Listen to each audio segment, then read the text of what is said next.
Hello ਦੋਸਤੋ, ਅੱਜ ਆਪਾਂ 100 ਕੁਐਸਚਨ ਦੇਖਾਂਗੇ ਜਿਹਦੇ ਵਿੱਚ ਕੁਛ ਹਿਸਟਰੀ ਦੇ ਅਤੇ ਕੁਛ ਜੋਗਰਾਫੀ ਦੇ ਕੁਐਸਚਨ ਹੋਣਗੇ।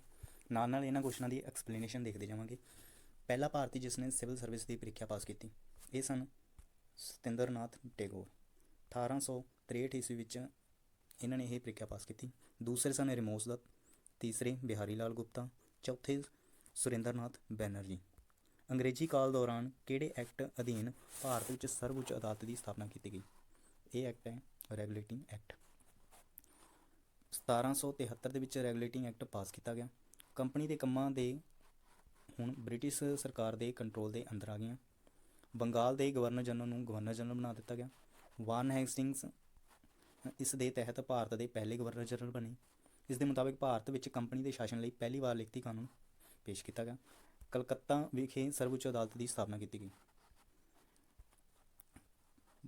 ਕਲਕੱਤਾ ਸਰਕਾਰ ਨੂੰ ਬੰਗਾਲ, ਬਿਹਾਰ, ਉੜੀਸਾ ਲਈ ਕਾਨੂੰਨ ਬਣਾਉਣ ਦਾ ਅਧਿਕਾਰ ਦੇ ਦਿੱਤਾ ਗਿਆ। ਇਸ ਐਕਟ ਦੇ ਅਧੀਨ ਕੰਪਨੀ ਦੇ ਅਧਿਕਾਰੀਆਂ ਨੂੰ ਨਿੱਜੀ ਵਪਾਰ ਕਰਨ 'ਤੇ ਰੋਕ ਲਗਾ ਦਿੱਤੀ ਗਈ। ਬ੍ਰਿਟਿਸ਼ ਰਾਜ ਵਿੱਚ ਨੀਲ ਦੀ ਖੇਤੀ ਕਿੱਥੇ ਕਿੱਥੇ ਕੀਤੀ ਜਾਂਦੀ ਸੀ? ਇਸ ਦਾ ਆਨਸਰ ਹੈ ਏਡੀ, ਬੰਗਾਲ ਅਤੇ ਬਿਹਾਰ ਦੇ ਵਿੱਚ। ਨੀਲ ਵਿਦਰੋਹ ਬਾਰੇ ਕੁਛ ਦੇਖ ਲੈਂਦੇ ਹਾਂ। 1833 ਈਸਵੀ ਵਿੱਚ ਅੰਗਰੇਜ਼ਾਂ ਨੇ ਭਾਰਤੀ ਕਿਸਾਨਾਂ ਨੂੰ ਨੀਲ ਦੇ ਬਗੀਚੇ ਬਿਹਾਰ ਅਤੇ ਬੰਗਾਲ ਪ੍ਰਦੇਸ਼ ਵਿੱਚ ਲਗਾਏ। ਬਗੀਚਿਆਂ ਦੇ ਅੰਗਰੇਜ਼ ਮਾਲਕਾਂ ਦੇ ਨੇ ਭਾਰਤੀ ਕਿਸਾਨਾਂ ਦਾ ਸ਼ੋਸ਼ਣ ਕਰਨਾ ਸ਼ੁਰੂ ਕਰ ਦਿੱਤਾ ਗਿਆ। ਨੀਲ ਹੁੰਦਾ ਕੀ ਸੀ? ਨੀਲ ਹੁੰਦਾ ਸੀ ਇੱਕ ਕੱਪੜੇ ਰੰਗਣ ਦੇ ਲਈ ਕੰਮ ਲਈ ਵਰਤਿਆ ਜਾਣ ਵਾਲਾ ਕੁਛ ਪਦਾਰਥ।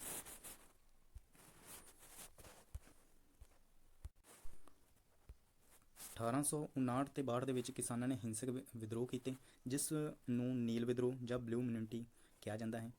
ਮਹਾਤਮਾ ਗਾਂਧੀ ਨੇ ਚੰਪਾਰਣ ਬਿਹਾਰ ਵਿੱਚ ਨੀਲ ਦੀ ਖੇਤੀ ਕਰਨ ਵਾਲੇ ਕਿਸਾਨਾਂ ਨਾਲ ਚੰਪਾਰਣ ਅੰਦੋਲਨ ਸ਼ੁਰੂ ਕੀਤਾ ਗਿਆ। ਇਸ ਨਾਲ ਸੰਬੰਧਿਤ ਦੀਨ ਬਿੰਦੂ ਮਿੱਤਰ ਨੇ ਆਪਣਾ ਨੀਲ ਦਰਪਣ ਨਾਮਕ ਨਾਵਲ ਦੀ ਰਚਨਾ ਕੀਤੀ। ਭਾਰਤ ਵਿੱਚ ਸਭ ਤੋਂ ਪਹਿਲਾਂ ਨੀਲ ਦੀ ਖੇਤੀ ਗੁਜਰਾਤ ਵਿੱਚ ਸ਼ੁਰੂ ਹੋਈ ਸੀ। ਪ੍ਰਮੁੱਖ ਕਿਸਾਨੀ ਅੰਦੋਲਨ 1859 ਅਤੇ 62 ਦੇ ਵਿੱਚ ਆਪਾਂ ਦੇਖ ਆਏ ਹਾਂ। ਨੀਲ ਵਿਦਰੋਹ ਬੰਗਾਲ ਦੇ ਵਿੱਚ, 1917 ਤੋਂ ਲੈ ਕੇ 18 ਦੇ ਵਿੱਚ ਚੰਪਾਰਣ ਅੰਦੋਲਨ ਬਿਹਾਰ ਦੇ ਵਿੱਚ, 1918 ਦੇ ਵਿੱਚ ਖੇੜਾ ਅੰਦੋਲਨ, ਅਤੇ 1946 ਤੋਂ 47 ਦੇ ਵਿੱਚ ਤੇਭਾਗਾ ਅੰਦੋਲਨ, ਇਹ ਵੀ ਬੰਗਾਲ ਦੇ ਵਿੱਚ ਹੀ। 1946 ਤੋਂ ਲੈ ਕੇ 51 ਦੇ ਵਿੱਚ ਤੇਲੰਗਾਨਾ ਅੰਦੋਲਨ, ਇਹ ਆਂਧਰਾ ਪ੍ਰਦੇਸ਼ ਵਿੱਚ। ਆਖਰੀ ਮੁਗਲ ਬਾਦਸ਼ਾਹ ਬਹਾਦਰ ਸ਼ਾਹ ਜ਼ਫਰ ਨੂੰ ਕਿੱਥੇ ਕੈਦ ਕੀਤਾ ਗਿਆ? ਇਹ ਇਹਦਾ ਆਨਸਰ ਹੈ ਰੰਗੂਨ, ਬਰਮਾ ਦੇ ਵਿੱਚ। ਮੁਗਲ ਵੰਸ਼ ਭਾਰਤ ਦਾ ਆਖਰੀ ਸ਼ਾਸਕ ਬਹਾਦਰ ਸ਼ਾਹ ਜ਼ਫਰ 1857 ਦਾ ਵਿਦਰੋਹ ਕਰਨ ਦੇ ਅਪਰਾਧ ਵਿੱਚ ਉਮਰ ਕੈਦ ਦੀ ਸਜ਼ਾ ਦੇ ਕੇ ਰੰਗੂਨ, ਬਰਮਾ, ਅੱਜ ਦਾ ਜਿਹੜਾ ਮਿਆਂਮਾਰ ਹੈ, ਉੱਥੇ ਭੇਜ ਦਿੱਤਾ ਗਿਆ, ਜਿੱਥੇ 1863 ਈਸਵੀ ਵਿੱਚ ਇਸ ਦੀ ਮੌਤ ਹੋ ਗਈ। ਭਾਰਤ ਦਾ ਪਹਿਲਾ ਮੁਸਲਿਮ ਸ਼ਾਸਕ ਕੁਤਬਦੀਨ ਐਬਕ ਸੀ, ਪਰ ਭਾਰਤ ਦਾ ਪਹਿਲਾ ਸੁਤੰਤਰ ਸ਼ਾਸਕ ਇਲਤੁਤਮਿਸ਼ ਨੂੰ ਗਿਣਿਆ ਜਾਂਦਾ ਹੈ, ਕਿਉਂਕਿ ਕੁਤਬਦੀਨ ਐਬਕ ਨੇ ਆਪਣੇ ਨਾਂ ਦੇ ਸਿੱਕੇ ਨਹੀਂ ਜਾਰੀ ਕੀਤੇ ਸਨ। ਚੰਦਰਗੁਪਤ ਮੌਰਿਆ ਨੂੰ ਭਾਰਤ ਦਾ ਪਹਿਲਾ ਸ਼ਾਸਕ ਮੰਨਿਆ ਜਾਂਦਾ ਹੈ। ਸ਼ਾਹਜਹਾਂ ਇੱਕ ਅਜਿਹਾ ਇਕੱਲਾ ਪਹਿਲਾ ਮੁਸਲਮਾਨ ਸ਼ਾਸਕ ਸੀ ਜੋ ਆਪਣੇ ਪੁੱਤਰ ਔਰੰਗਜ਼ੇਬ ਦੀ ਕੈਦ ਦੇ ਵਿੱਚ ਰਿਹਾ।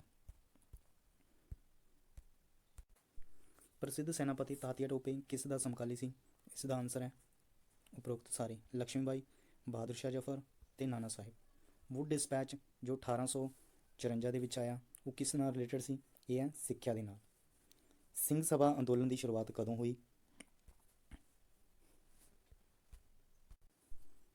ਸਿੰਘ ਸਭਾ ਅੰਦੋਲਨ ਦੀ ਸ਼ੁਰੂਆਤ 19ਵੀਂ ਸਦੀ ਦੇ ਵਿੱਚ ਕੀਤੀ ਗਈ। ਇਸ ਤੋਂ ਇਲਾਵਾ ਕੁਛ ਪ੍ਰਮੁੱਖ ਜੋ ਅੰਦੋਲਨ ਜਾਂ ਸਮਾਜ ਸੁਧਾਰਕ ਜੋ ਲਹਿਰਾਂ ਚੱਲੀਆਂ, ਉਹਨਾਂ ਬਾਰੇ ਜਾਣਕਾਰੀ ਦੇਖ ਲੈਂਦੇ ਆਪਾਂ। ਬ੍ਰਹਮੋ ਸਮਾਜ ਕਦੋਂ ਹੋਂਦ ਵਿੱਚ ਆਇਆ? 1828 ਦੇ ਵਿੱਚ। ਆਰੀਆ ਸਮਾਜ 1875। ਰਾਸ਼ਟਰੀ ਕਾਂਗਰਸ ਦਲ, ਇਹ ਆਇਆ 1885। ਪ੍ਰਾਰਥਨਾ ਸਮਾਜ 1867 ਦੇ ਵਿੱਚ। ਰਾਮ ਕ੍ਰਿਸ਼ਨ ਮਿਸ਼ਨ 1897। ਸੱਤਿਆਸ਼ੋਧਕ ਸਮਾਜ 1873। ਅਲੀਗੜ੍ਹ ਅੰਦੋਲਨ 1862 ਦੇ ਵਿੱਚ। ਅਹਿਮਦੀਆ ਅੰਦੋਲਨ 1853 ਦੇ ਵਿੱਚ। ਪਾਰਸੀਆ ਸੁਧਾਰ ਅੰਦੋਲਨ 1851। ਥਿਓਸਫਿਕਲ ਸਭਾ 1875 ਦੇ ਵਿੱਚ। ਅਤੇ ਕੂਕਾ ਲਹਿਰ ਦਾ ਜਨਮ ਵੀ 19ਵੀਂ ਸਦੀ ਦੇ ਵਿੱਚ ਗਿਣਿਆ ਜਾਂਦਾ ਹੈ। ਇਹ ਸਾਰੇ ਦੇ ਸਾਰੇ ਅੰਦੋਲਨ 19ਵੀਂ ਸਦੀ ਦੇ ਵਿੱਚ ਸ਼ੁਰੂ ਹੋਏ ਨੇ। ਸਿੰਘ ਸਭਾ ਅੰਦੋਲਨ 1 ਅਕਤੂਬਰ 1873 ਦੇ ਵਿੱਚ ਅੰਮ੍ਰਿਤਸਰ ਵਿੱਚ ਸਿੰਘ ਸਭਾ ਦੀ ਸਥਾਪਨਾ ਕੀਤੀ ਗਈ। ਇਸ ਦੇ ਪ੍ਰਧਾਨ ਠਾਕਰ ਸਿੰਘ ਸੰਧਾਵਾਲੀਆ ਅਤੇ ਗਿਆਨੀ ਗਿਆਨ ਸਿੰਘ ਇਹ ਸਕੱਤਰੇਤ ਸਨ। ਮਤਭੇਦ ਦੇ ਕਾਰਨ ਲਾਹੌਰ ਵਿਖੇ ਗੁਰਮੁਖ ਸਿੰਘ ਨੇ 1879 ਦੇ ਵਿੱਚ ਆਪਣੀ ਅਲੱਗ ਤੋਂ ਸਿੰਘ ਸਭਾ ਕਾਇਮ ਕੀਤੀ। ਬਾਅਦ ਵਿੱਚ ਆਪਸੀ ਮਤਭੇਦ ਖਤਮ ਹੋ ਗਏ। ਇਸ ਅੰਦੋਲਨ ਦਾ ਮੁੱਖ ਨਿਸ਼ਚਾ ਸਿੱਖ ਧਰਮ ਦੀ ਪਰਿਵਰਤਨ ਨੂੰ ਮੁੜ ਕਾਇਮ ਕਰਨਾ, ਗੁਰਦੁਆਰਿਆਂ ਵਿੱਚ ਸੁਧਾਰ ਕਰਨਾ, ਪੰਜਾਬੀ ਭਾਸ਼ਾ ਦਾ ਪ੍ਰਚਾਰ ਅਤੇ ਪ੍ਰਸਾਰ ਕਰਨਾ, ਇਸਤਰੀ ਸਿੱਖਿਆ 'ਤੇ ਜ਼ੋਰ ਦੇਣਾ, ਕੰਨਿਆ ਹੱਤਿਆ 'ਤੇ ਰੋਕ ਲਗਾਉਣੀ ਅਤੇ ਵਿਧਵਾ ਵਿਆਹ ਦੇ ਪੱਖ ਵਿੱਚ ਸਨ। ਕਈ ਯਤੀਮਖਾਨੇ ਅਤੇ ਅਧ ਆਸ਼ਰਮ ਖੋਲ੍ਹੇ ਗਏ। ਸਿੱਖਿਆ ਦੇ ਸਾਹਿਤ ਦੇ ਖੇਤਰ ਵਿੱਚ ਮਹੱਤਵਪੂਰਨ ਰੋਲ ਅਦਾ ਕੀਤਾ ਗਿਆ। ਕੰਨਿਆ ਮਹਾਵਿਦਿਆਲਿਆ ਦੀ ਸਥਾਪਨਾ ਕੀਤੀ ਗਈ। ਚੀਫ ਖਾਲਸਾ ਦੀਵਾਨ 1902 ਦੇ ਵਿੱਚ ਇਸ ਦੀ ਉਪਜ ਹੈ, ਮਤਲਬ ਇਹ ਚੀਫ ਖਾਲਸਾ ਇਸ ਦੇ ਅੰਡਰ ਸਥਾਪਿਤ ਕੀਤਾ ਗਿਆ। ਈਸਟ ਇੰਡੀਆ ਕੰਪਨੀ ਨੇ ਪਹਿਲੀ ਵਪਾਰਕ ਫੈਕਟਰੀ ਕਿੱਥੇ ਸਥਾਪਿਤ ਕੀਤੀ? ਇਹ ਹੈ ਸੂਰਤ ਦੇ ਵਿੱਚ ਹੀ। ਇਸ ਤੋਂ ਇਲਾਵਾ ਆਪਾਂ ਹੁਣ ਜੋ ਵੀ ਅਲੱਗ-ਅਲੱਗ ਕੰਪਨੀਆਂ ਆਈਆਂ ਉਹਨਾਂ ਨੇ ਆਪਣੀਆਂ ਕਿੱਥੇ ਕਿੱਥੇ ਬਸਤੀਆਂ ਵਸਾਈਆਂ ਸਨ ਉਹਨਾਂ ਬਾਰੇ ਦੇਖ ਲੈਂਦੇ ਹਾਂ ਜੀ। ਸਭ ਤੋਂ ਪਹਿਲਾਂ ਹੈ ਬ੍ਰਿਟਿਸ਼ ਕੰਪਨੀ। ਬ੍ਰਿਟਿਸ਼ ਨੇ ਆਪਣੀ ਕਲੋਨੀਆਂ ਵਸਾਈਆਂ ਸਨ ਕਲਕੱਤਾ, ਮੁੰਬਈ, ਮਦਰਾਸ, ਬੜੌਦਾ, ਅਹਿਮਦਾਬਾਦ। ਫਰਾਂਸਿਸ ਨੇ ਮਾਹੀ, ਪਾਂਡੇਚੇਰੀ, ਯਾਨਾਮ, ਚੰਦਰਨਗਰ, ਸੂਰਤ ਇਹ ਪਹਿਲੀ ਫੈਕਟਰੀ ਲਗਾਈ ਹੈ ਜੀ। ਡੱਚ ਜਿਹੜਾ ਕਿ ਅੱਜ ਦਾ ਨੀਦਰਲੈਂਡ ਹੈ, ਕੋਚੀਨ, ਸੂਰਤ, ਆਗਰਾ, ਪਾਲੀਕਟ ਇਹਨਾਂ ਵਿੱਚ ਇਹਨਾਂ ਨੇ ਕਲੋਨੀਆਂ ਵਸਾਈਆਂ। ਪੁਰਤਗਾਲੀ ਜੋ ਸਭ ਤੋਂ ਪਹਿਲਾਂ ਆਏ ਸਨ ਜੀ। ਦੀਵ ਦਮਨ, ਸਾਮਸੈਨ, ਗੋਆ, ਕਾਲੀਕਟ। ਡੈਨਮਾਰਕ ਡੈਨਿਸ ਇਹਨਾਂ ਨੇ ਟਰਾਵਨਕੋਟ, ਸਰਾਮਪੋਰ, ਪੱਛਮੀ ਬੰਗਾਲ ਅਤੇ ਨਿਕੋਬਾਰ ਦੀਪ ਦੇ ਵਿੱਚ ਇਹਨਾਂ ਨੇ ਆਪਣੀਆਂ ਕਲੋਨੀਆਂ ਵਸਾਈਆਂ। ਅਤੇ ਇਹਨਾਂ ਨੇ 1868 ਈਸਵੀ ਵਿੱਚ ਬ੍ਰਿਟਿਸ਼ ਕੰਪਨੀ ਨੂੰ ਇਹ ਜੋ ਵੀ ਕਲੋਨੀਆਂ ਵਸਾਈਆਂ ਸਨ ਇਹ ਅੰਗਰੇਜ਼ਾਂ ਨੂੰ ਵੇਚ ਕੇ ਚਲੇ ਗਏ। ਭਾਰਤ ਵਿੱਚ ਪਹਿਲਾਂ ਚਾਹ ਦਾ ਬਾਗ ਕਦੋਂ ਲਗਾਇਆ ਗਿਆ ਕਿਸ ਦੁਆਰਾ ਲਗਾਇਆ ਗਿਆ? ਇਹ ਹੈ ਜੀ ਅੰਗਰੇਜ਼ਾਂ ਦੁਆਰਾ।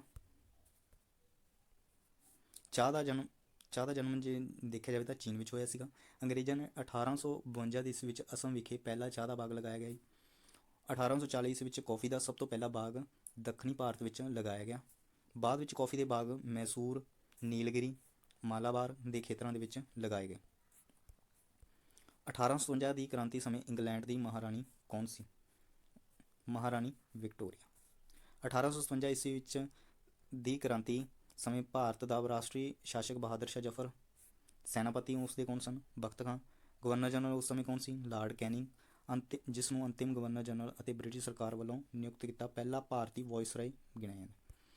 ਪੰਜਾਬ ਵਿਲੈ ਕਦੋਂ ਹੋਇਆ ਸੀਗਾ? ਇਹ ਹੋਇਆ ਸੀਗਾ 29 ਮਾਰਚ 1849 ਈਸਵੀ ਵਿੱਚ।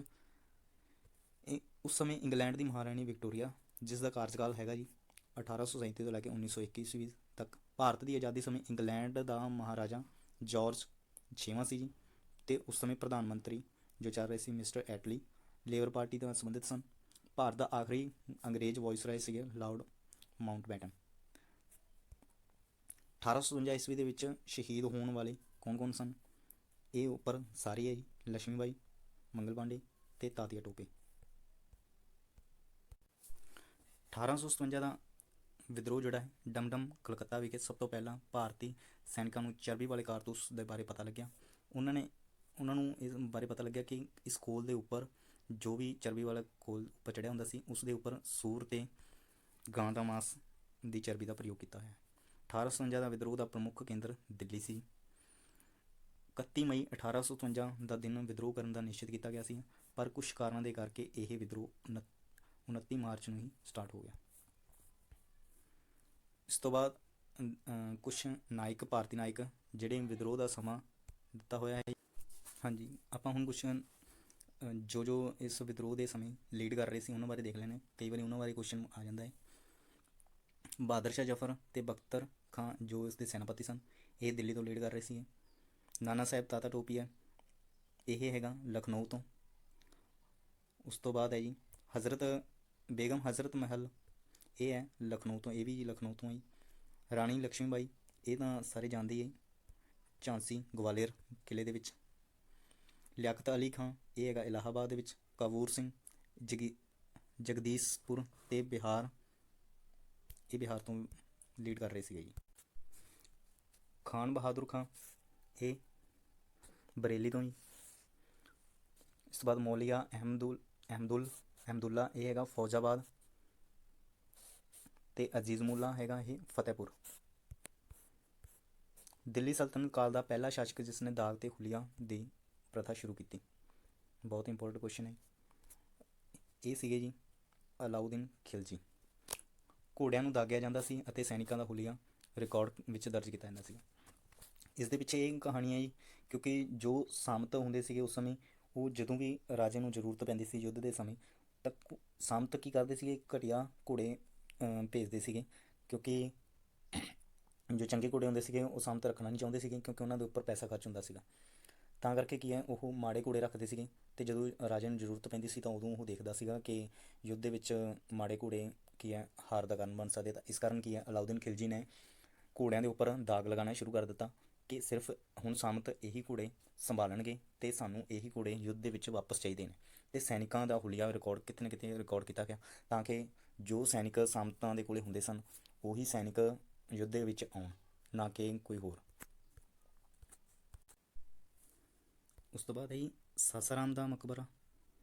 ਇਸ ਦਾ ਸੰਬੰਧ ਹੈ ਕਿਸ ਨਾਲ ਹੈ, ਇਹ ਹੈ ਸ਼ੇਰ ਸ਼ਾਹ ਸੂਰੀ। ਸ਼ੇਰ ਸ਼ਾਹ ਸੂਰੀ ਦਾ ਸੰਸਥਾਪਕ, ਇਹ ਸੂਰੀ ਸਾਮਰਾਜ ਦੇ ਸੰਸਥਾਪਕ ਸਨ। ਬਿਹਾਰ ਪ੍ਰਾਂਤ ਦੇ ਵਿੱਚ ਇਹਨਾਂ ਨੇ ਸੂਰੀ ਸਮਾਜ ਦੀ ਸਥਾਪਨਾ ਕੀਤੀ। ਇੱਥੇ ਹੀ ਸ਼ੇਰ ਸ਼ਾਹ ਸੂਰੀ ਨੇ ਖੁਦ ਆਪਣਾ ਮਕਬਰਾ 1540 ਦੇ ਵਿੱਚ 1540 ਤੋਂ 45 ਦੇ ਵਿੱਚ ਬਣਾਇਆ। ਚਟਗਾਂਵ ਬੰਗਲਾਦੇਸ਼ ਤੋਂ ਕਾਬੁਲ ਤੱਕ GT ਰੋਡ ਬਣਾਇਆ ਇਹਨਾਂ ਨੇ। ਇਸ ਦੇ ਬਚਪਨ ਦਾ ਨਾਮ ਫਰੀਦ ਸੀ। ਰੁਪਇਆ ਨਾਮਕ ਸਿੱਕੇ ਦਾ ਨਿਰਮਾਣ ਵੀ ਇਹਨਾਂ ਨੇ ਕਰਵਾਇਆ। ਭਾਰਤੀ ਡਾਕ ਪ੍ਰਣਾਲੀ ਨੂੰ ਪੁਨਰ ਗਠਿਤ ਕੀਤਾ ਗਿਆ ਜੀ। ਇਸ ਦੇ ਉੱਤਰਾਧਿਕਾਰੀ ਇਸਲਾਮ ਸ਼ਾਹ ਸਨ। ਮਾਰਵਾੜ ਦੀ ਜਿੱਤ 'ਤੇ ਸ਼ੇਰ ਸ਼ਾਹ ਸੂਰੀ ਨੇ ਕਿਹਾ ਕਿ ਮੁੱਠੀ ਭਰ ਦੇ ਬਾਜ਼ਲੇ ਲਈ ਮੈਂ ਸ਼ਾਇਦ ਦਿੱਲੀ ਦੀ ਸਲਤਨਤ ਗਵਾ ਦਿੱਤੀ ਹੁੰਦੀ। ਸ਼ੇਰ ਸ਼ਾਹ ਸੂਰੀ ਮਾਰਗ ਖੈਬਰ ਦਰੇ ਵਿੱਚੋਂ ਲੰਘਦਾ ਹੈ, ਜੋ ਪੰਜਾਬ ਦੇ ਵਿੱਚੋਂ ਲੰਘਦਾ ਹੈ। ਪੰਜਾਬ ਦਾ ਹੈ ਪਟਿਆਲਾ, ਲੁਧਿਆਣਾ, ਜਲੰਧਰ ਅਤੇ ਅੰਮ੍ਰਿਤਸਰ ਦੇ ਵਿੱਚੋਂ ਦੀ ਇਹ ਗੁਜ਼ਰਦਾ ਹੈ। ਲਾਲ ਡਲਹੌਜੀ ਨੇ ਕਲਕੱਤਾ ਤੋਂ ਪੇਸ਼ਾਵਰ ਤੱਕ GT ਰੋਡ ਦੀ ਮੁਰੰਮਤ ਕਰਵਾਈ ਸੀ। ਲਾਲ ਡਲਹੌਜੀ ਨੇ 1853 ਦੇ ਵਿੱਚ ਗੰਗ ਨਹਿਰ ਦੀ ਸ਼ੁਰੂਆਤ ਕਰਵਾਈ। ਇਸ ਤੋਂ ਇਲਾਵਾ ਮੁਗਲ ਸ਼ਾਸਕਾਂ ਦੇ ਮਕਬਰੇ ਵੇਖ ਲੈਂਦੇ ਹਾਂ। ਬਾਬਰ ਦਾ ਮਕਬਰਾ ਹੈਗਾ ਜੀ, ਇਹ ਪਹਿਲਾਂ ਤਾਂ ਆਗਰਾ ਦੇ ਵਿੱਚ ਬਣਾਇਆ ਗਿਆ ਸੀਗਾ, ਫਿਰ ਕਾਬੁਲ ਦੇ ਵਿੱਚ ਲਿਆ ਕੇ ਇਹਨਾਂ ਨੂੰ ਦਫਨਾ ਦਿੱਤਾ ਗਿਆ ਅਕਬਰ ਦੁਆਰਾ। ਹਮਾਯੂ ਦਾ ਹੈਗਾ ਦਿੱਲੀ ਦੇ ਵਿੱਚ, ਅਕਬਰ ਦਾ ਹੈਗਾ ਸਿਕੰਦਰਾਬਾਦ ਆਗਰਾ ਵਿੱਚ, ਜਹਾਂਗੀਰ ਦਾ ਲਾਹੌਰ ਵਿੱਚ, ਸ਼ਾਹਜਹਾਂ ਦਾ ਆਗਰਾ ਵਿੱਚ, ਔਰੰਗਜ਼ੇਬ ਦਾ ਹੈਗਾ ਖੁਲਦਾਬਾਦ ਮਹਾਰਾਸ਼ਟਰ ਦੇ ਵਿੱਚ। ਬਹਾਦਰ ਸ਼ਾਹ ਜ਼ਫਰ ਰੰਗੂਨ ਮਿਆਂਮਾਰ, ਜੋ ਕਿ ਆਖਰੀ ਸਨ। ਹੁਣੇ ਆਪਾਂ ਪੜ੍ਹ ਕੇ ਆਏ 1863 ਦੇ ਵਿੱਚ ਇਹਨਾਂ ਦੀ ਡੈਥ ਹੁੰਦੀ ਹੈ। ਅਗਲਾ ਕੁਐਸਚਨ ਹੈ ਜੀਓਗ੍ਰਾਫੀ ਨਾਲ ਰਿਲੇਟਡ ਹੈ। ਲੀਪ ਦਾ ਸਾਲ। ਲੀਪ ਦੇ ਸਾਲ ਵਿੱਚ ਕਿੰਨੇ ਦਿਨ ਹੁੰਦੇ ਨੇ? 366। ਲੀਪ ਸਾਲ ਧਰਤੀ ਕਿਵੇਂ ਬਣਦਾ ਹੈਗਾ ਜੀ? ਧਰਤੀ ਸੂਰਜ ਦੇ ਦੁਆਲੇ ਆਪਣਾ ਚੱਕਰ 365 ਦਿਨ ਅਤੇ 5 ਘੰਟੇ 48 ਮਿੰਟ ਅਤੇ 46 ਸੈਕਿੰਡ ਵਿੱਚ ਪੂਰਾ ਕਰਦੀ ਹੈ। ਲਗਭਗ 6 ਘੰਟੇ +6 +6 +6। ਇਹ 4 ਸਾਲ ਬਾਅਦ ਇੱਕ ਦਿਨ ਨੂੰ ਵਧਾ ਦਿੱਤਾ ਜਾਂਦਾ ਹੈਗਾ। ਹਰ ਚੌਥੇ ਸਾਲ ਬਾਅਦ 366 ਦਿਨ ਹੁੰਦੇ ਹਨ ਅਤੇ ਇਹ ਫਰਵਰੀ ਦਾ ਮਹੀਨੇ ਵਿੱਚ ਵਧਾਇਆ ਜਾਂਦਾ ਹੈ। 29 ਦਿਨ 29 ਫਰਵਰੀ ਹੋ ਜਾਂਦੀ ਹੈ। ਲੀਪ ਦੇ ਸਾਲ ਨੂੰ ਦੇਖਣ ਵਾਸਤੇ ਕਿਵੇਂ ਆ ਜੀ? ਇਹ ਵਾਲੇ ਹੈਗੇ ਆ, ਇਹ ਸਾਰੇ ਦੇ ਸਾਰੇ ਕੀ ਹੈ 4 ਨਾਲ ਭਾਗ ਹੁੰਦੇ ਆ ਜੀ। ਤਾਂ ਇਹਨੂੰ ਆਪਾਂ ਪਹਿਚਾਣ ਸਕਦੇ ਹਾਂ ਕਿ ਲੀਪ ਦਾ ਸਾਲ ਕਿਹੜਾ ਹੈ ਜੀ? ਜਿਹੜਾ 4 ਨਾਲ ਪੂਰੀ ਤਰ੍ਹਾਂ ਡਿਵਾਈਡ ਹੋ ਜਾਏ ਉਸ ਨੂੰ ਲੀਪ ਦਾ ਸਾਲ ਗਿਣਿਆ ਜਾਂਦਾ ਹੈਗਾ। ਬੋਧੀ ਗ੍ਰੰਥ ਤ੍ਰਿਪਿਟਕ ਦੀ ਰਚਨਾ ਕਿਹੜੀ ਭਾਸ਼ਾ ਵਿੱਚ ਕੀਤੀ ਗਈ? ਇਹ ਹੈ ਜੀ ਪਾਲੀ ਵਿੱਚ, ਕਿਉਂਕਿ ਉਸ ਸਮੇਂ ਸਮਾਜ ਦੀ ਭਾਸ਼ਾ ਸੀ, ਜਿਸ ਦੇ ਕਾਰਨ ਇਹ ਵੀ ਮੁੱਖ ਕਾਰਨ ਹੈ ਕਿ ਬੋਧੀ ਗ੍ਰੰਥ ਇਸ ਦੇ ਕਾਰਨ ਬਹੁਤ ਜ਼ਿਆਦਾ ਫੇਮਸ ਹੋਇਆ। ਪੰਜਾਬ ਭੂਚਾਲ ਖੇਤਰ ਵਿੱਚ ਕਿਹੜੇ ਭੂਚਾਲ ਖੇਤਰ ਦੇ ਵਿੱਚ ਪੈਂਦਾ ਜੀ? ਇਹ ਹੈਗਾ ਜੀ ਈਡੀ ਆਨਸਰ ਦੋਨੋਂ। ਸੰਸਾਰ ਦੇ ਅਰਥਕਵੇਕ ਜ਼ੋਨ ਏਰੀਆ ਦੇ ਵਿੱਚ ਵੰਡਿਆ ਹੋਇਆ ਹੈਗਾ, ਤਾਂ ਜਿਹਦੇ ਵਿੱਚ ਆਉਂਦਾ ਹੈਗਾ ਜੀ ਜ਼ੋਨ 2, ਜ਼ੋਨ 3, ਜ਼ੋਨ 4 ਅਤੇ ਜ਼ੋਨ 5, ਅਤੇ ਪੰਜਾਬ ਆਉਂਦਾ ਹੈਗਾ ਜੀ ਇਹਨਾਂ ਵਿੱਚ ਜ਼ੋਨ 2, 3 ਅਤੇ 4 ਦੇ ਵਿੱਚ। ਇੱਥੋਂ ਤੁਸੀਂ ਦੇਖ ਸਕਦੇ ਹੋ ਕਿ ਪੂਰੇ ਭਾਰਤ ਨੂੰ ਅਲੱਗ-ਅਲੱਗ ਜ਼ੋਨ ਦੇ ਵਿੱਚ ਇਹਨਾਂ ਨੇ ਵੰਡਿਆ ਹੋਇਆ ਹੈਗਾ। ਜ਼ੋਨ 1, 2, 3, 4। ਇੱਥੋਂ ਅੰਦਾਜ਼ਾ ਲਗਾ ਸਕਦੇ ਹੋ ਤੁਸੀਂ ਪੰਜਾਬ ਕਿੱਥੇ 'ਚ ਪੈਂਦਾ ਹੈ। ਅਸ਼ੋਕ ਦੂਜਾ ਕਿਸ ਨੂੰ ਕਿਹਾ ਜਾਂਦਾ ਹੈਗਾ? ਇਹ ਕਨਿਸ਼ਕ ਨੂੰ ਕਿਹਾ ਜਾਂਦਾ ਹੈ। ਕਨਿਸ਼ਕ ਵੰਸ਼ ਦਾ ਸਭ ਤੋਂ ਸ਼ਕਤੀਸ਼ਾਲੀ ਸ਼ਾਸਕ ਕੁਸ਼ਾਣ ਵੰਸ਼ ਦਾ ਸਭ ਤੋਂ ਸ਼ਕਤੀਸ਼ਾਲੀ ਸ਼ਾਸਕ ਕੌਣ ਸੀ? ਕਨਿਸ਼ਕ।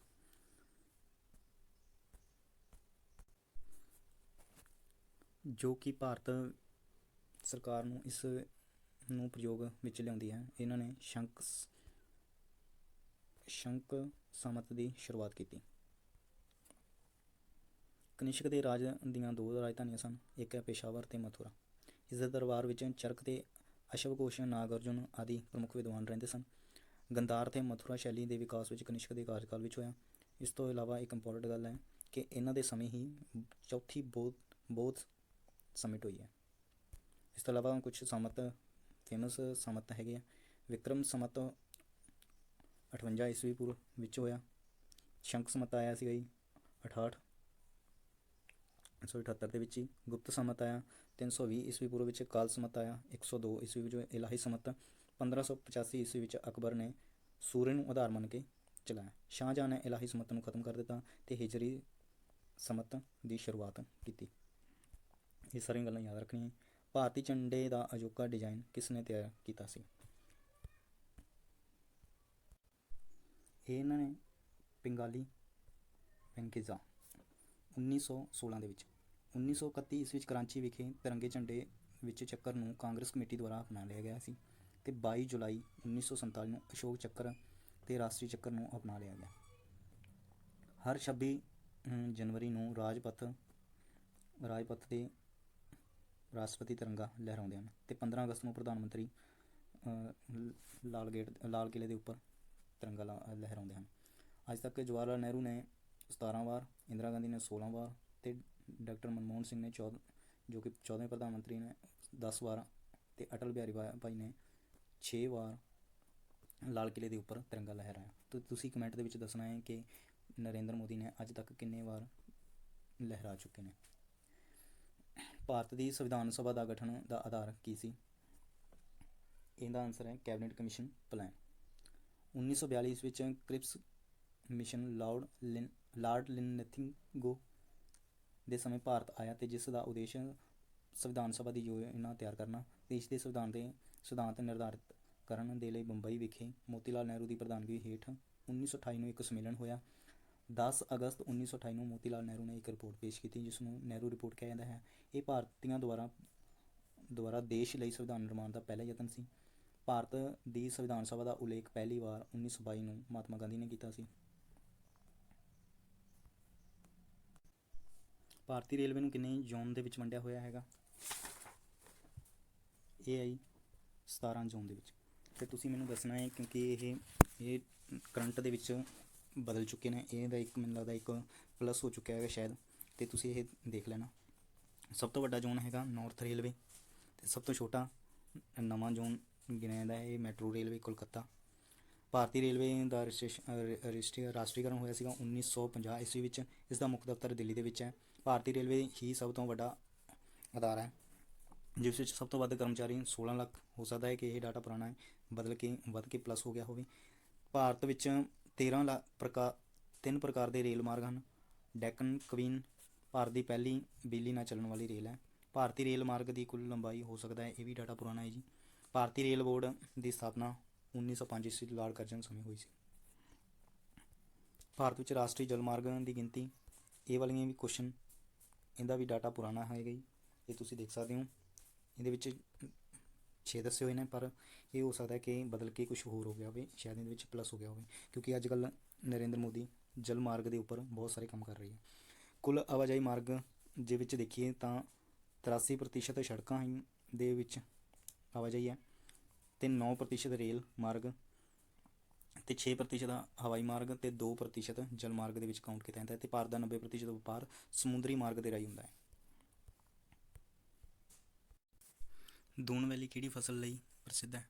ਇਹ ਹੈ ਜੀ ਚਾਵਲ ਦੀ। ਇਸ ਤੋਂ ਇਲਾਵਾ ਦੂਨ ਘਾਟੀ ਕਿਤੇ ਇਹ ਸ਼ਿਵਾਲਿਕ ਦੀਆਂ ਪਰਬਤ ਦੀਆਂ ਪਹਾੜੀਆਂ ਅਤੇ ਹਿਮਾਲਿਆ ਪਰਬਤ ਦੇ ਵਿਚਕਾਰ ਫੈਲੀ ਹੁੰਦੀ ਹੈ। ਇਹ ਉੱਤਰਾਖੰਡ ਪ੍ਰਦੇਸ਼ ਵਿੱਚ ਪੈਂਦੀ ਹੈ। ਇਸ ਤੋਂ ਇਲਾਵਾ ਪਟਸਨ ਦੇ ਲਈ ਕਿਸ ਤਰ੍ਹਾਂ ਦੇ ਜਲਵਾਯੂ ਦੀ ਲੋੜ ਹੁੰਦੀ ਹੈ? ਤਾਂ ਇਹ ਦੱਸਿਆ ਹੋਇਆ ਹੈ ਜੀ ਗਰਮ ਅਤੇ ਤਰ ਜਲਵਾਯੂ। ਗੰਨੇ ਦੀ ਫਸਲ ਦੇ ਲਈ ਊਸ਼ਣਤਰ ਅਤੇ ਕੌਫੀ ਦੀ ਫਸਲ ਲਈ ਊਸ਼ਣਤਰ। ਚਾਹ ਦੀ ਫਸਲ ਦੇ ਲਈ ਉਪ ਊਸ਼ਣਤਰ ਜਲਵਾਯੂ ਅਤੇ ਮੱਕੀ ਦੀ ਫਸਲ ਲਈ ਉਪ ਊਸ਼ਣ ਅਤੇ ਊਸ਼ਣ ਜਲਵਾਯੂ। ਕਪਾਹ, ਚਾਵਲ ਅਤੇ ਕਣਕ ਦੀ ਉਪਜ ਦੇ ਲਈ ਉਪ ਊਸ਼ਣ ਜਲਵਾਯੂ ਦੀ ਲੋੜ ਹੁੰਦੀ ਹੈ। ਮੈਰੀਕਲਚਰ ਦਾ ਸੰਬੰਧ ਕਿਸ ਦੇ ਨਾਲ ਹੈ? ਸਮੁੰਦਰੀ ਜੀਵਾਂ ਦੇ ਉਤਪਾਦਕ ਦੇ ਨਾਲ। ਭਾਰਤੀ ਸੜਕ ਪ੍ਰਣਾਲੀ ਦਾ ਵਿਸ਼ਵ ਵਿੱਚ ਕਿੰਨਵਾਂ ਸਥਾਨ ਹੈ? ਇਹ ਹੈਗਾ ਜੀ ਤੀਜਾ। ਸਭ ਤੋਂ ਪਹਿਲਾਂ ਕੌਣ ਹੈ? ਅਮਰੀਕਾ, ਚੀਨ, ਭਾਰਤ, ਫਿਰ ਚੌਥੇ ਨੰਬਰ 'ਤੇ ਬ੍ਰਾਜ਼ੀਲ ਅਤੇ 5ਵੇਂ ਨੰਬਰ 'ਤੇ ਜਾਪਾਨ। ਜੇਕਰ ਰੇਲ ਮਾਰਗ ਭਾਰਤ ਦਾ ਸੰਸਾਰ ਦਾ ਜਿਹੜਾ ਹੈਗਾ ਚੌਥਾ ਸਥਾਨ ਰੱਖਦਾ ਹੈਗਾ ਜੀ। ਅਮਰੀਕਾ, ਚੀਨ, ਰੂਸ ਤੋਂ ਬਾਅਦ ਭਾਰਤ ਦਾ ਨੰਬਰ ਆਉਂਦਾ ਹੈ ਅਤੇ ਉਸ ਤੋਂ ਪਿੱਛੇ ਹੈ ਕੈਨੇਡਾ। ਗਾਂਧੀ ਮਾਰਗ ਗਾਂਧੀ ਸਾਗਰ, ਰਾਣਾ ਪ੍ਰਤਾਪ ਸਾਗਰ, ਜਵਾਹਰ ਸਾਗਰ ਡੈਮ ਕਿਸ ਨਦੀ ਦੇ ਉੱਪਰ ਬਣੇ ਹੋਏ? ਇਹ ਹੈ ਜੀ ਚੰਬਲ ਨਦੀ ਦੇ ਉੱਪਰ। ਮਹਾਂਭਾਰਤ ਅਤੇ ਮਹਾਂਕਾਵਾਂ ਦੇ ਵਿੱਚ ਵੀ ਇਸ ਨਦੀ ਦਾ ਜ਼ਿਕਰ ਕੀਤਾ ਹੋਇਆ। ਯਮੁਨਾ ਨਦੀ ਦੀ ਸਹਾਇਕ ਨਦੀ ਗਿਣੀ ਜਾਂਦੀ ਹੈ ਅਤੇ ਭਾਰਤ ਦੇ ਇਹ ਕੇਂਦਰ ਦੇ ਵਿੱਚ ਪੈਂਦੀ ਹੈ। ਭਾਰਤ ਦੀ ਪ੍ਰਸਿੱਧ ਲਗੂਨ ਝੀਲ ਕਿਸ ਨੂੰ ਕਿਹਾ ਜਾਂਦਾ ਹੈ? ਚਿਲਕਾ ਝੀਲ। ਇਹ ਮਹਾਨਦੀ ਬੰਗਾਲ ਦੀ ਖਾੜੀ ਦੇ ਕੰਢੇ ਉੱਤੇ ਉੜੀਸਾ ਵਿੱਚ ਚਿਲਕਾ ਝੀਲ ਸਥਿਤ ਹੈ, ਜੋ ਕਿ ਦੁਨੀਆ ਦੀ ਦੂਜੀ ਸਭ ਤੋਂ ਲਗੂਨ ਝੀਲ ਹੈ। ਸਮੁੰਦਰੀ ਤਰੰਗਾਂ ਦੁਆਰਾ ਲੈਗੂਨ ਝੀਲਾਂ ਦਾ ਨਿਰਮਾਣ ਹੁੰਦਾ ਹੈ। ਅੰਬਾਂ ਦੀ ਵਾਛੜ ਕੀ ਹੁੰਦੀ ਹੈ? ਕੇਰਲ ਅਤੇ ਕਰਨਾਟਕਾ ਵਿੱਚ ਗਰਮੀਆਂ ਦੀ ਵਰਖਾ ਨੂੰ ਅੰਬਾਂ ਦੀ ਵਾਛੜ ਕਿਹਾ ਜਾਂਦਾ ਹੈ। ਕੇਰਲ ਅਤੇ ਦੱਖਣੀ ਕਰਨਾਟਕਾ ਹਿੱਸੇ ਵਿੱਚ ਸਮੁੰਦਰੀ ਪੌਣਾਂ ਦੇ ਆਉਣ ਕਰਕੇ ਮੋਟੀਆਂ-ਮੋਟੀਆਂ ਬੂੰਦਾਂ ਦੀਆਂ ਵਾਲੀ ਪੂਰਵ ਮਾਨਸੂਨੀ ਵਰਖਾ ਹੁੰਦੀ ਹੈ, ਜੋ ਕਿ ਅੰਬਾਂ ਦੇ ਫੁੱਲਾਂ ਦੀ ਖੇਤੀ ਦੇ ਲਈ ਬਹੁਤ ਲਾਭਦਾਇਕ ਹੁੰਦੀ ਹੈ। ਇਸ ਲਈ ਇਸ ਨੂੰ ਅੰਬਾਂ ਜਾਂ ਫੁੱਲਾਂ ਦੀ ਵਾਛੜ ਕਿਹਾ ਜਾਂਦਾ ਹੈ। ਭਾਰਤ ਵਿੱਚ ਸਾਲਾਨਾ ਵਰਖਾ ਦੀ ਔਸਤ ਕਿੰਨੀ ਮੰਨੀ ਜਾਂਦੀ ਹੈ? 118। ਇਹ ਜੀ 118। ਪੰਜਾਬ ਵਿੱਚ ਪਹਾੜੀ ਖੇਤਰਾਂ ਵਿੱਚ ਸਾਲਾਨਾ ਵਰਖਾ ਦੀ ਔਸਤ 960 mm ਹੈ ਅਤੇ ਮੈਦਾਨੀ ਖੇਤਰਾਂ ਦੇ ਵਿੱਚ 460 mm। ਪੰਜਾਬ ਵਿੱਚ ਸਾਲਾਨਾ ਵਰਖਾ 72 ਸੈਂਟੀਮੀਟਰ 72 ਅਤੇ ਮਸੀਨਰਾਮ ਚਿਰਾਪੂੰਜੀ ਵਿੱਚ ਸਾਲਾਨਾ ਵਰਖਾ ਹੈਗੀ ਹੈ 1141 ਸੈਂਟੀਮੀਟਰ ਹੁੰਦੀ ਹੈ। ਭਾਰਤ ਵਿੱਚ ਸਿੰਚਾਈ ਦਾ ਪ੍ਰਮੁੱਖ ਸਾਧਨ ਕਿਸ ਨੂੰ ਮੰਨਿਆ ਜਾਂਦਾ ਹੈ? ਇਹ ਹੈ ਖੂਹ ਅਤੇ ਨਲਕੂਪ। ਬਨਾਵਟੀ ਸਾਧਨਾਂ ਰਾਹੀਂ ਖੇਤਾਂ ਨੂੰ ਪਾਣੀ ਦੇਣ ਦੀ ਪ੍ਰਕਿਰਿਆ ਨੂੰ ਕੀ ਕਿਹਾ ਜਾਂਦਾ ਹੈ? ਸਿੰਚਾਈ ਕਿਹਾ ਜਾਂਦਾ ਹੈ। ਜੇਕਰ ਆਪਾਂ ਦੇਖੀਏ ਕਿ ਖੇਤਾਂ ਵਿੱਚ ਸਿੰਚਾਈ ਨਹਿਰਾਂ ਦੁਆਰਾ ਹੁੰਦੀ ਹੈ 29% ਦਾ ਹਿੱਸਾ, ਅਤੇ ਖੂਹ ਅਤੇ ਨਲਕੂਪ ਰਾਹੀਂ ਹੁੰਦੀ ਹੈ 60%। ਤਲਾਬਾਂ ਰਾਹੀਂ ਹੁੰਦੀਆਂ 4.6% ਅਤੇ ਬਾਕੀ ਸਾਧਨ 5.29%। ਤਮਿਲਨਾਡੂ ਵਿੱਚ ਤਲਾਬਾਂ ਰਾਹੀਂ ਸਭ ਤੋਂ ਵੱਧ ਸਿੰਚਾਈ ਕੀਤੀ ਜਾਂਦੀ ਹੈ। ਉੱਤਰ ਪ੍ਰਦੇਸ਼ ਦੀ ਗੱਲ ਕਰੀਏ ਤਾਂ ਨਹਿਰਾਂ ਰਾਹੀਂ ਸਭ ਤੋਂ ਵੱਧ ਸਿੰਚਾਈ ਕੀਤੀ ਜਾਂਦੀ ਹੈ ਅਤੇ ਪੰਜਾਬ ਵਿੱਚ ਸਭ ਤੋਂ ਵੱਧ ਸਿੰਚਾਈ ਟਿਊਬਵੈੱਲ ਦੁਆਰਾ ਕੀਤੀ ਜਾਂਦੀ ਹੈ। ਨਹਿਰਾਂ ਰਾਹੀਂ ਸਿੰਚਾਈ ਦੁਨੀਆ ਵਿੱਚ ਸਭ ਤੋਂ ਵੱਧ ਪਾਕਿਸਤਾਨ ਦੇ ਵਿੱਚ ਕੀਤੀ ਜਾਂਦੀ ਹੈ। ਅਤੇ ਭਾਰਤ ਦੀ ਸਭ ਤੋਂ ਲੰਬੀ ਰਾਜਸਥਾਨ ਨਹਿਰ ਇੰਦਰਾ ਗਾਂਧੀ ਨਹਿਰ ਹੈ, ਜੋ ਕਿ ਹਰੀਕੇ-ਪੱਤਨ, ਫਿਰੋਜ਼ਪੁਰ, ਸਤਲੁਜ ਅਤੇ ਬਿਆਸ ਦੇ ਸੰਗਮ ਤੋਂ ਨਿਕਲਦੀ ਹੈ। ਕੈਗਾ ਪਰਮਾਣੂ ਸ਼ਕਤੀ ਕੇਂਦਰ ਕਿੱਥੇ ਹੈ? ਇਹ ਹੈ ਜੀ ਕਰਨਾਟਕਾ ਵਿੱਚ। ਸਭ ਤੋਂ ਲੰਬਾ ਸਮੁੰਦਰੀ ਤੱਟ ਕਿਹੜੇ ਰਾਜ ਨਾਲ ਲੱਗਦਾ ਹੈ? ਗੁਜਰਾਤ ਦੇ ਨਾਲ। ਅੰਡੇਮਾਨ ਅਤੇ ਨਿਕੋਬਾਰ ਦੇ ਵਿੱਚ 1962 ਕਿਲੋਮੀਟਰ, ਗੁਜਰਾਤ ਦੇ ਨਾਲ 1600 ਕਿਲੋਮੀਟਰ, ਆਂਧਰਾ ਪ੍ਰਦੇਸ਼ ਦੇ ਨਾਲ 970, ਤਮਿਲਨਾਡੂ ਦੇ ਨਾਲ 970, ਮਹਾਰਾਸ਼ਟਰ ਦੇ ਨਾਲ 720 ਕਿਲੋਮੀਟਰ ਅਤੇ ਸਭ ਤੋਂ ਘੱਟ ਸਮੁੰਦਰੀ ਤੱਟ ਗੋਆ ਦੇ ਨਾਲ ਲੱਗਦਾ ਹੈ। ਅਤੇ ਭਾਰਤ ਦਾ ਕੁੱਲ 9 ਰਾਜਾਂ ਅਤੇ 4 ਕੇਂਦਰ ਸ਼ਾਸਿਤ ਦੇਸ਼ਾਂ ਦਮਨ, ਦਿਊ, ਪਾਂਡੇਚੇਰੀ, ਲਕਸ਼ਦ੍ਵੀਪ ਅਤੇ ਅੰਡੇਮਾਨ ਨਿਕੋਬਾਰ ਨੂੰ ਸਮੁੰਦਰੀ ਤੱਟ ਲੱਗਦੇ ਹਨ। ਜੇਕਰ ਆਪਾਂ ਭਾਰਤ ਦੀ ਗੱਲ ਕਰੀਏ ਤਾਂ ਕੁੱਲ 9 ਰਾਜ ਹੈ ਜਿਹੜੇ ਕਿ ਇਹ ਵਾਲੇ ਹਿੱਸੇ ਦੇ ਨਾਲ 9 ਰਾਜਾਂ ਦੇ ਨਾਲ ਲੱਗਦੀ ਹੈ। ਇਸ ਤੋਂ ਇਲਾਵਾ ਅੰਡੇਮਾਨ ਅਤੇ ਨਿਕੋਬਾਰ, ਲਕਸ਼ਦ੍ਵੀਪ ਦੇ ਨਾਲ ਵੀ ਸਮੁੰਦਰੀ ਤੱਟ ਲੱਗਦਾ ਹੈ। ਕਲਹਨ ਦੀ ਰਚਨਾ ਰਾਏ ਤਰੰਗਣੀ ਦਾ ਵਿਸ਼ਾ ਕੀ ਹੈ? ਇਹ ਹੈ ਕਸ਼ਮੀਰ ਦਾ ਇਤਿਹਾਸ। ਕਲਹਨ ਲਾਹੌਰ ਵੰਸ਼ ਦਾ ਸੰਸਥਾਪਕ ਜੈ ਸਿੰਘ ਦੇ ਦਰਬਾਰ ਦਾ ਇੱਕ ਕਵੀ ਸੀ। ਸਿਲੀਕਨ ਸਿਟੀ ਆਫ ਇੰਡੀਆ ਕਿਹੜੇ ਸ਼ਹਿਰ ਨੂੰ ਗਿਣਿਆ ਜਾਂਦਾ ਹੈ? ਇਹ ਹੈ ਜੀ ਇਹ ਹੈ ਜੀ ਬੰਗਲੌਰ, ਕਰਨਾਟਕਾ ਦੀ ਰਾਜਧਾਨੀ। ਸਿਲੀਕਨ ਘਾਟੀ ਆਫ ਇੰਡੀਆ ਬੰਗਲੌਰ ਕਰਨਾਟਕਾ ਦੀ ਰਾਜਧਾਨੀ ਨੂੰ ਗਿਣਿਆ ਜਾਂਦਾ ਹੈ। ਅਮਰੀਕਾ ਦੇ ਰਾਜ ਕੈਲੀਫੋਰਨੀਆ ਨੂੰ ਵੀ ਸਿਲੀਕਨ ਘਾਟੀ ਕਿਹਾ ਜਾਂਦਾ ਹੈ। ਭਾਰਤੀ ਸ਼ਹਿਰ ਬੰਗਲੌਰ ਨੂੰ ਇਸ ਦਾ ਨਾਮ ਦਿੱਤਾ ਜਾਂਦਾ ਹੈ। ਬੰਗਲੌਰ ਨੂੰ ਭਾਰਤ ਦਾ ਇਲੈਕਟ੍ਰੋਨਿਕ ਸਿਟੀ ਵੀ ਕਿਹਾ ਜਾਂਦਾ ਹੈ। ਮੋਹਾਲੀ ਨੂੰ ਪੰਜਾਬ ਦੀ ਇਲੈਕਟ੍ਰੋਨਿਕ ਸਿਟੀ ਕਹਿੰਦਾ ਹੈ ਮੋਬਾਈਲ ਸਿਮ ਅਤੇ ਕਈ ਕੰਪਿਊਟਰ ਪੁਰਜੇ ਜਿਵੇਂ ਕਿ ਚਿੱਪ ਸਿਲੀਕੋਨ ਤੋਂ ਬਣੇ ਹੁੰਦੇ ਹਨ। ਅਤੇ ਬੰਗਲੌਰ ਨੂੰ ਆਕਾਸ਼ ਦਾ ਸ਼ਹਿਰ ਅਤੇ ਭਾਰਤ ਦਾ ਬਾਗ ਵੀ ਕਿਹਾ ਜਾਂਦਾ ਹੈ। ਪਿੰਕ ਸਿਟੀ ਕਿਸ ਨੂੰ ਕਿਹਾ ਜਾਂਦਾ ਹੈਗਾ? ਇਹ ਜੈਪੁਰ। ਜੈਪੁਰ ਰਾਜਸਥਾਨ ਦੀ ਰਾਜਧਾਨੀ ਹੈ। ਇਸ ਦੀ ਸਥਾਪਨਾ ਰਾਜਾ ਜੈ ਸਿੰਘ ਨੇ ਖਗੋਲ ਵਿਗਿਆਨੀ ਨੇ 1727 ਦੇ ਵਿੱਚ ਕੀਤੀ ਸੀ। ਰਾਜਾ ਸਵਾਈ ਰਾਮ ਨੇ 1853 ਈਸਵੀ ਵਿੱਚ ਪ੍ਰਿੰਸ ਵੈਲਸ ਦੀ ਆਉਣ ਦੀ ਖੁਸ਼ੀ ਦੇ ਵਿੱਚ ਜੈਪੁਰ ਨੂੰ ਗੁਲਾਬੀ ਰੰਗ ਕਰਵਾਇਆ ਸੀ। ਅੱਜ ਵੀ ਪੁਰਾਣਾ ਜੈਪੁਰ ਸ਼ਹਿਰ ਨੂੰ ਗੁਲਾਬੀ ਰੰਗ ਵਿੱਚ ਵੇਖਿਆ ਜਾ ਸਕਦਾ ਹੈ। ਜੈਪੁਰ ਨੂੰ ਭਾਰਤ ਦਾ ਪੈਰਿਸ ਵੀ ਕਿਹਾ ਜਾਂਦਾ ਹੈ। ਜੈਪੁਰ ਨੂੰ ਪੂਰਬ ਦਾ ਪੈਰਿਸ, ਰਾਜਸਥਾਨ ਦਾ ਹੈਰੀਟੇਜ ਅਤੇ ਪੰਨਾ ਨਗਰੀ ਅਤੇ ਰਤਨਾਗਿਰੀ ਵੀ ਕਿਹਾ ਜਾਂਦਾ ਹੈ। ਸ਼ੁੱਧ ਸੋਨਾ ਕਿੰਨੇ ਕੈਰਟ ਦਾ ਹੁੰਦਾ ਹੈ? ਸ਼ੁੱਧ ਸੋਨਾ ਇਹ ਹੈ ਜੀ 24 ਕੈਰਟ। ਭਗਤੀ ਅੰਦੋਲਨ ਦਾ ਸੰਸਥਾਪਕ ਕਿਹਨਾਂ ਨੂੰ ਗਿਣਿਆ ਜਾਂਦਾ ਹੈ? ਸ਼ੰਕਰਾਚਾਰਿਆ। ਹਰਸ਼ਵਰਧਨ ਦੇ ਸਮੇਂ ਦੱਖਣ ਭਾਰਤ ਤੋਂ ਭਗਤੀ ਅੰਦੋਲਨ ਦੀ ਸ਼ੁਰੂਆਤ ਹੋਈ ਅਤੇ ਇਸ ਦੇ ਸੰਸਥਾਪਕ ਸ਼ੰਕਰਾਚਾਰਿਆ ਕੇਰਲ ਦੇ ਰਹਿਣ ਵਾਲੇ ਸਨ। ਇਹਨਾਂ ਦੇ ਵਿਚਾਰਾਂ ਨੂੰ ਅਦਵੈਤ ਦਰਸ਼ਨ ਕਿਹਾ ਜਾਂਦਾ ਹੈ ਅਤੇ ਇਹਨਾਂ ਦੇ ਗਿਆਨ ਮਾਰਗ ਨੂੰ ਮੁਕਤੀ ਪ੍ਰਾਪਤੀ ਦਾ ਸਾਧਨ ਦੱਸਿਆ ਜਾਂਦਾ ਹੈ। ਸਾਮੰਤਵਾਦ ਕਿਸ ਤਰ੍ਹਾਂ ਦੀ ਵਿਵਸਥਾ ਸੀ? ਪੇਂਡੂ ਜਾਂ ਸ਼ਹਿਰੀ? ਇਹ ਹੈ ਜੀ ਪੇਂਡੂ।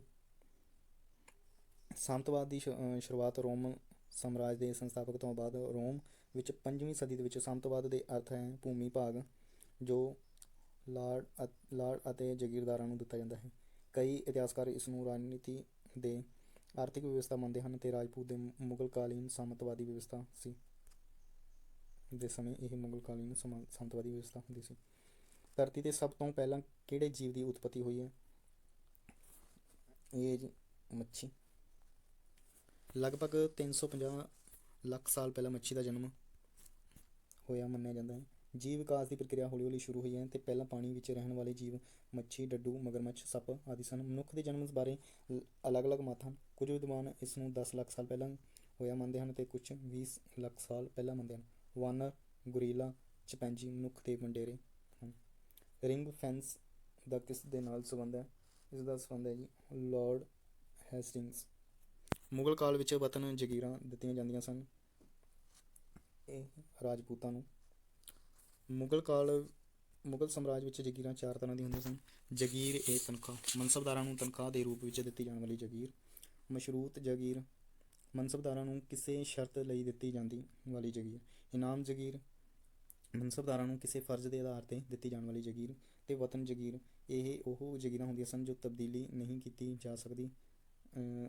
ਉਹ ਜਗੀਰਾਂ ਜਿਨ੍ਹਾਂ ਨੂੰ ਤਬਦੀਲ ਨਹੀਂ ਕੀਤਾ ਗਿਆ ਅਜੇ ਤੱਕ, ਠੀਕ ਹੈ, ਉਹਨਾਂ ਨੂੰ ਕਿਹਾ ਜਾਂਦਾ। ਬਾਦਸ਼ਾਹ ਕੋਲ ਜਗੀਰ ਨੂੰ ਕੀ ਹੈ ਖਾਲਿਸਾ ਕਿਹਾ ਜਾਂਦਾ ਸੀ। ਅਤੇ ਬੇਬਾਕੀ ਉਹ ਜਗੀਰਾਂ ਹੁੰਦੀਆਂ ਸਨ ਜੋ ਵਾਪਿਸ ਹੋਏ ਪਰ ਹੋਰ ਕਿਸੇ ਦੇ ਨਾਂ ਦੇ ਉੱਤੇ ਨਹੀਂ ਅਜੇ ਤੱਕ ਚੱਲ ਰਹੀਆਂ। ਆਜ਼ਾਦ ਹਿੰਦ ਫੌਜ ਦਾ ਮੁੱਢਲਾ ਸੰਸਥਾਪਕ ਕਿਸ ਨੂੰ ਗਿਣਿਆ ਜਾਂਦਾ ਹੈ? ਕੈਪਟਨ ਮੋਹਨ ਸਿੰਘ ਨੂੰ। ਆਜ਼ਾਦ ਹਿੰਦ ਫੌਜ ਦੀ ਸਥਾਪਨਾ ਦੇ ਵਿਚਾਰ ਕੇ ਮੋਹਨ ਸਿੰਘ ਦਾ ਸੀ। 1 ਸਤੰਬਰ 1942 ਈਸਵੀ ਨੂੰ ਇਸ ਦੀ ਸਥਾਪਨਾ ਕੀਤੀ ਗਈ ਪਰ ਇਹ ਅਸਫਲ ਰਹੀ। ਰਾਸ ਬਿਹਾਰੀ ਬੋਸ ਨੇ 1943 ਈਸਵੀ ਵਿੱਚ ਇਸ ਦੀ ਸਥਾਪਨਾ ਕਰਕੇ ਸੁਭਾਸ਼ ਚੰਦਰ ਬੋਸ ਨੂੰ ਇਸ ਦਾ ਸੈਨਾਪਤੀ ਬਣਾਇਆ। ਇਸ ਵਿੱਚ 3 ਬ੍ਰਿਗੇਡ ਬਣਾਈਆਂ: Subhash Chandra brigade, Gandhi brigade, Nehru brigade ਅਤੇ ਔਰਤਾਂ ਦੇ ਲਈ ਲక్ష్ਮੀਬਾਈ ਰੈਜੀਮੈਂਟ ਬਣਾਈ। ਜਾਪਾਨ ਦੀ ਮਦਦ ਦੇ ਨਾਲ ਸੁਭਾਸ਼ ਚੰਦਰ ਬੋਸ ਨੇ ਅੰਡੇਮਾਨ ਅਤੇ ਨਿਕੋਬਾਰ ਦੀ ਦੀਪ ਸਮੂਹ ਨੂੰ ਆਪਣਾ ਅਧਿਕਾਰ ਕਰ ਲਿਆ। ਮਾਂਟੇਗੂ ਚੈਮਸਫੋਰਡ ਰਿਪੋਰਟ ਅਧਿਨਿਯਮ 1919 ਦੇ ਸੰਬੰਧ ਵਿੱਚ ਸਾਨੂੰ ਬਿਨਾਂ ਸੂਰਜ ਦੇ ਸਵੇਰ ਦਿੱਤੀ ਗਈ। ਇਹ ਕਿਸ ਨੇ ਕਿਹਾ? ਬਾਲ ਗੰਗਾਧਰ ਤਿਲਕ ਨੇ। ਕਿਹੜੇ ਅੰਗਰੇਜ਼ ਅਧਿਕਾਰੀ ਦੇ ਕਾਰਜਕਾਲ ਵਿੱਚ ਉੱਚੇ ਪਦਾਂ 'ਤੇ ਭਾਰਤੀਆਂ ਦੀ ਨਿਯੁਕਤੀ ਕੀਤੀ ਜਾਣ ਲੱਗ ਪਈ? Lord William Bentinck. 1806 ਈਸਵੀ ਵਿੱਚ ਮੱਥੇ 'ਤੇ ਜਾਤੀ ਸੂਚਕ ਦਾ ਚਿੰਨ੍ਹ ਨਾ ਲਗਾਉਣ ਅਤੇ ਕੰਨਾਂ ਵਿੱਚ ਵਾਲੀਆਂ ਨਾ ਪਹਿਨਣ ਕਰਕੇ ਰੋਸ ਵਜੋਂ ਵੈਲੋਰ ਦੇ ਸੈਨਿਕਾਂ ਨੇ ਵਿਦਰੋਹ ਕਰ ਦਿੱਤਾ ਅਤੇ 1929 ਈਸਵੀ ਵਿੱਚ ਸਤੀ ਪ੍ਰਥਾ 'ਤੇ ਰੋਕ ਲਗਾ ਦਿੱਤੀ। ਕੰਨਿਆ ਹੱਤਿਆ 'ਤੇ ਰੋਕ ਲਗਾ ਦਿੱਤੀ ਗਈ। ਅੰਗਰੇਜ਼ੀ ਭਾਸ਼ਾ ਨੂੰ ਸਿੱਖਿਆ ਦਾ ਮਾਧਿਅਮ ਆਦਿ ਵਿਲੀਅਮ ਬੈਂਟਿਕ ਦੇ ਸਮੇਂ ਦੇ ਵਿੱਚ ਹੋਇਆ ਅਤੇ ਖਰਾਬ ਹਾਲਤ ਦੇ ਕਾਰਨ ਅਸਤੀਫਾ ਦੇਣ ਵਾਲਾ ਇਹ ਪਹਿਲਾ। ਪਲਾਸੀ ਦੀ ਲੜਾਈ 1757 ਈਸਵੀ ਨੂੰ ਦਾ ਕਿਹੜਾ ਨਤੀਜਾ ਅਢੁਕਵਾਂ ਲੱਗਦਾ ਹੈ? ਫਰਾਂਸੀਸੀਆਂ ਦੀ ਸ਼ਕਤੀ ਵਿੱਚ ਵਾਧਾ। ਵਿਲੀਅਮ ਬੈਂਟਿਕ ਨੇ ਕਿਹੜੇ ਸਮਾਜਿਕ ਸੁਧਾਰ ਵਿੱਚ ਆਪਣਾ ਯੋਗਦਾਨ ਨਹੀਂ ਪਾਇਆ? ਬਾਲ ਵਿਆਹ ਰੋਕ ਦੇ ਉੱਪਰ। ਬਾਕੀ ਸਾਰੇ ਕੰਮ ਕੀਤੇ ਇਹਨਾਂ ਨੇ, ਸਿਰਫ ਸਤੀ ਪ੍ਰਥਾ, ਮਨੁੱਖ ਬਲੀ 'ਤੇ ਰੋਕ, ਕੰਨਿਆ ਹੱਤਿਆ 'ਤੇ ਰੋਕ, ਬਾਲ ਵਿਆਹ ਰੋਕ 'ਤੇ ਇਹਨਾਂ ਨੇ ਕੰਮ ਨਹੀਂ ਕੀਤਾ। ਅਕਬਰ ਦੁਆਰਾ ਜੇਕਰ ਆਪਾਂ ਗੱਲ ਕਰੀਏ ਸਮਾਜਿਕ ਸੁਧਾਰ ਦੀ ਗੱਲ ਕੀਤੀ ਜਾਵੇ ਤਾਂ 1562 ਈਸਵੀ ਵਿੱਚ ਦਾਸ ਪ੍ਰਥਾ ਦਾ ਅੰਤ ਕੀਤਾ ਸੀ ਅਤੇ ਸਤੀ ਪ੍ਰਥਾ, ਬਾਲ ਵਿਆਹ ਅਤੇ ਵੇਸ਼ਵਾਵਿਰਤੀ ਦੇ ਉੱਪਰ ਰੋਕ ਲਗਾਈ ਅਕਬਰ ਨੇ। 1563 ਈਸਵੀ ਵਿੱਚ ਧਾਰਮਿਕ ਯਾਤਰਾ ਅਤੇ 64 ਵਿੱਚ ਜਜ਼ੀਆ ਕਰ ਨੂੰ ਖਤਮ ਕਰ ਦਿੱਤਾ ਗਿਆ। 1829 ਈਸਵੀ ਵਿੱਚ ਸਭ ਤੋਂ ਪਹਿਲਾਂ ਬੰਗਾਲ ਵਿੱਚ, 1830 ਵਿੱਚ ਸਾਰੇ ਭਾਰਤ ਵਿੱਚ ਵਿਲੀਅਮ ਬੈਂਟਿਕ ਦੁਆਰਾ ਸਤੀ ਪ੍ਰਥਾ ਅਤੇ ਠੱਗੀ ਪ੍ਰਥਾ ਦੇ ਉੱਪਰ ਰੋਕ ਲਗਾ ਦਿੱਤੀ। 1856 ਲਾਰਡ ਡਲਹੌਜ਼ੀ ਨੇ ਵਿਧਵਾ ਵਿਆਹ ਨੂੰ ਮਾਨਤਾ ਦੇ ਦਿੱਤੀ ਈਸ਼ਵਰ ਚੰਦਰ ਵਿਦਿਆਸਾਗਰ ਦੇ ਯਤਨ ਦੇ ਨਾਲ। 1891 ਵਿੱਚ ਲੈਸਡਾਊਨ ਦੇ ਬਾਲ ਵਿਆਹ ਦੇ ਉੱਪਰ 12 ਸਾਲ ਤੋਂ ਘੱਟ ਉਮਰ 'ਤੇ ਰੋਕ ਲਗਾ ਦਿੱਤੀ ਗਈ। 1930 ਵਿੱਚ ਅਨੁਸਾਰ ਦਾ ਕਾਨੂੰਨ ਮੁਤਾਬਿਕ ਲਾਰਡ ਅਰਵਿਨ ਨੇ ਮੁੰਡਿਆਂ ਲਈ 18 ਸਾਲ ਉਮਰ ਅਤੇ ਕੁੜੀਆਂ ਦੇ ਲਈ 14 ਸਾਲ ਉਮਰ ਨਿਰਧਾਰਤ ਕਰ ਦਿੱਤੀ। 1843 ਈਸਵੀ ਵਿੱਚ ਅੰਗਰੇਜ਼ੀ ਸਰਕਾਰ ਨੇ ਦਹੇਜ ਪ੍ਰਥਾ ਦੇ ਉੱਪਰ ਰੋਕ ਲਗਾ ਦਿੱਤੀ। ਇਹ ਸਾਰੀਆਂ ਡੇਟਾਂ ਤੁਸੀਂ ਯਾਦ ਰੱਖਣੀਆਂ ਹੈਗੀਆਂ ਕਿਉਂਕਿ ਬਹੁਤ ਸਾਰੀਆਂ ਇੰਪੋਰਟੈਂਟ ਡੇਟ ਨੇ ਇਹ, ਕਿਉਂਕਿ ਇਹ ਕਿਸੇ ਨਾ ਕਿਸੇ ਰੂਪ ਵਿੱਚ ਅਲੱਗ-ਅਲੱਗ ਕੁਐਸਚਨ ਜਾਂ ਪੇਪਰ ਦੇ ਵਿੱਚ ਪੁੱਛੀਆਂ ਜਾ ਸਕਦੀਆਂ ਹਨ। ਇਹਨਾਂ ਨੂੰ ਜੇਕਰ ਤੁਸੀਂ ਵਾਰ-ਵਾਰ ਪੜ੍ਹੋਗੇ ਤਾਂ ਹੀ ਫਿਰ ਯਾਦ ਰਹਿਣਗੀਆਂ। ਇਸ ਲਈ ਜਾਂ ਤਾਂ ਇਹਨੂੰ ਕਿਸੇ ਕਾਪੀ ਦੇ ਉੱਪਰ ਲਿਖ ਕੇ ਰੱਖ ਲਓ ਤਾਂ ਕਿ ਤੁਹਾਨੂੰ ਵਾਰ-ਵਾਰ ਵੀਡੀਓ ਦੇਖਣ ਦੀ ਬਜਾਏ ਇਹਨਾਂ ਨੂੰ ਛੇਤੀ ਨਿਗਾਹ ਤੁਸੀਂ ਆਪਣੀ ਕਾਪੀ ਦੇ ਉੱਪਰ ਦੇਖ ਕੇ ਮਾਰ ਸਕਦੇ ਹੋ। 1872 ਵਿੱਚ ਅੰਤਰਜਾਤੀ ਵਿਆਹ ਨੂੰ ਮਾਨਤਾ ਦੇ ਦਿੱਤੀ ਗਈ। ਮੁਹੰਮਦ ਬਿਨ ਤੁਗਲਕ ਪਹਿਲਾ ਮੁਸਲਿਮ ਸ਼ਾਸਕ ਸੀ ਜਿਸ ਨੇ ਸਤੀ ਪ੍ਰਥਾ 'ਤੇ ਰੋਕ ਲਗਾਈ। ਔਰੰਗਜ਼ੇਬ ਨੇ 1662 ਈਸਵੀ ਵਿੱਚ ਆਦੇਸ਼ ਜਾਰੀ ਕਰਕੇ ਸਤੀ ਪ੍ਰਥਾ 'ਤੇ ਰੋਕ ਲਗਾ ਦਿੱਤੀ। ਕਿਹੜੇ ਅੰਗਰੇਜ਼ ਅਧਿਕਾਰੀ ਨੇ ਲਾਰਡ ਕਾਰਨਵਾਲਿਸ ਦੁਆਰਾ ਸਥਾਪਿਤ ਪ੍ਰਾਂਤਕ ਅਦਾਲਤਾਂ ਨੂੰ ਖਤਮ ਕਰ ਦਿੱਤਾ ਗਿਆ? ਇਹ ਹੈ ਜੀ ਵਿਲੀਅਮ ਬੈਂਟਿਕ ਨੇ। ਵੀਡੀਓ ਥੋੜ੍ਹੀ ਜਿਹੀ ਲੰਮੀ ਹੋ ਰਹੀ ਹੈ, ਮੈਨੂੰ ਲੱਗਦਾ ਹੈ ਕਿ 50 ਕੁਐਸਚਨ ਹੀ ਪਹਿਲਾਂ ਕਰਨੇ ਚਾਹੀਦੇ ਨੇ, ਫਿਰ ਆਪਾਂ ਦੂਸਰੀ ਵੀਡੀਓ ਦੇ ਵਿੱਚ ਅਗਲੇ 50 ਕੁਐਸਚਨ ਹੱਲ ਕਰਾਂਗੇ। ਅਤੇ ਜੇ ਤੁਹਾਨੂੰ ਵੀਡੀਓ ਚੰਗੀ ਲੱਗਦੀ ਹੈ ਤਾਂ ਲਾਈਕ ਕਰਨਾ ਅਤੇ ਕਮੈਂਟ ਕਰਕੇ ਜ਼ਰੂਰ ਦੱਸਣਾ ਕਿ ਤੁਹਾਨੂੰ ਇਹ ਵੀਡੀਓ ਕਿਸ ਤਰ੍ਹਾਂ ਦੀ ਲੱਗੀ ਅਤੇ ਤੁਹਾਨੂੰ ਜੇਕਰ ਫਾਇਦੇਮੰਦ ਹੈ ਤਾਂ ਕਿ ਮੈਂ ਇਹ ਵੀਡੀਓ ਕੰਟੀਨਿਊ ਕਰ ਸਕਾਂ। ਬਹੁਤ ਬਹੁਤ ਧੰਨਵਾਦ।